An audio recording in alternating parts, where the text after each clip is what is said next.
అందరికీ శుభోదయం. నవంబర్ 29, 2025 మదనపల్లి, కలికిరి మరియు అనంతపురం మార్కెట్ సంబంధించిన సమాచారం. ముందుగా కలికిరి మార్కెట్ వేబీ మండి అధినేత అక్బర్ గారు ఇచ్చిన సమాచారం మేరకు శనివారమైనా దిగుమతి తగ్గలేదు. శనివారం రోజు మామూలుగా మదనపల్లి, కలికిరి, గుర్రంకొండ ఈ మాట దిగుమతి తగ్గుతుంది. కానీ వాళ్ళ కలికిరి మార్కెట్లోనూ దిగుమతి తగ్గలేదు. మదనపల్లి మాట విషయానికి వస్తే మదనపల్లి మార్కెట్ రైతు మిత్ర పీవీఎస్ మండి అధినేత వెంకటేశ్వర ఇచ్చిన సమాచారం మేరకు మదనపల్లి మార్కెట్లో కూడా శనివారమైన దిగుమతి తగ్గలేదు. నిన్నటితో పోలిస్తే మరింత ఇవాళ పెరిగింది. ఇక కలిగిన ధరల విషయానికి వస్తే ఈ ఫిల్టర్ పడికాయలు అన్ క్వాలిటీలు మినహాయిస్తే 200 రూపాయల నుంచి ఆరంభపు ధర, 350 రూపాయలు ముగింపు ధర, టాప్ అండ్ టాప్ 400 నుంచి 420 రూపాయలు. Today Kaligiri market tomato small boxes 200 rupees starting rate, 400 rupees ending rate, top and top 420 rupees. ఇక అనంతపురం మార్కెట్ విషయానికి వస్తే అనంతపురం మార్కెట్ దిగుమతి విషయానికి వస్తే ఇవాళ 1,07,000 చిన్న రేట్లు నిన్నటి పోతే దిగుమతి తగ్గింది. దానితో పాటు ధర కూడా తగ్గింది ఇవాళ. ఇక ధరల విషయానికి వస్తే ఈ ఫిల్టర్ పడికాయలు అన్ క్వాలిటీలు మినహాయిస్తే క్వాలిటీ ఉన్న మీడియం కాలసం చెప్పుకొస్తే 200 రూపాయల నుంచి ఆరంభ ధర, 200 రూపాయల దగ్గర నుంచి 3, 320, 330, 350 ఇవి అత్యధికంగా అన్నదాతలు పడ్డ యావరేజ్ ధరలు. టాప్ అండ్ టాప్ 370 నుంచి 400.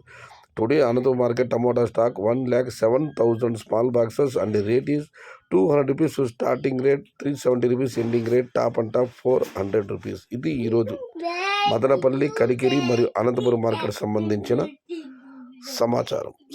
లైక్ చేయండి, షేర్ చేయండి. Please subscribe my channel. భవదేవుడు సైనిక